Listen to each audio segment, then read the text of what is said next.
voulez forcément changer tout le monde, ce n'est pas possible. Voilà. Il y en a qui ne croient même pas du tout en l'avenir du Burkina.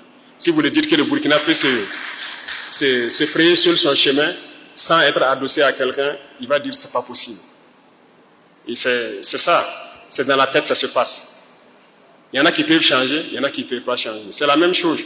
Quand on disait à l'armée française de partir, mais tout le monde a dit qu'on ne peut pas tenir.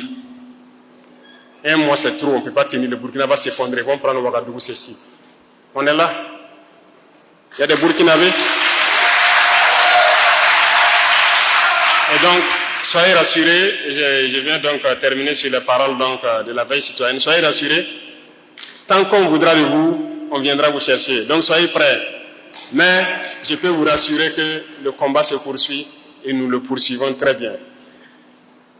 Dernière chose que je peux vous demander, ça c'est à nos mamans. Il y a un phénomène que j'observe sur le terrain et qui ne me plaît pas.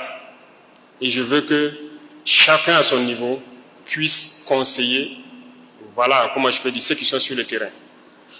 Les gens ont le courage, la rage de vaincre. Mais souvent on a des pertes qu'on ne peut pas s'expliquer. Vous comprenez? Et ça, ce n'est pas intéressant. Je dis toujours aux soldats, vous combattez, mais vous devez revenir raconter les batailles. Si vous restez, ce n'est pas grave, on défend la patrie.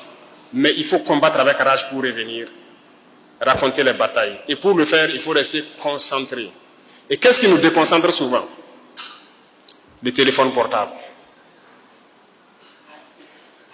Mais nos chères dames, quand on part en mission, même si on fait 2 mois, 3 mois sans nouvelles, ça peut perturber.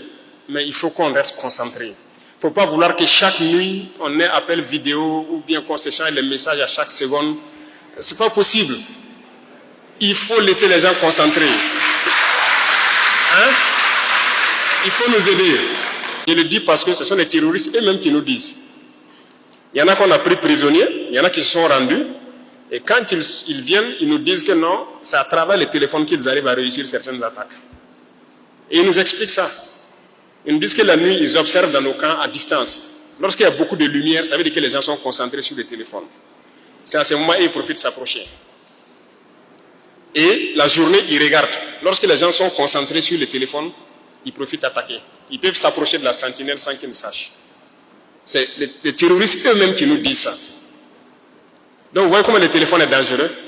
Partout où les gens n'ont pas été surpris, l'ennemi ne peut pas.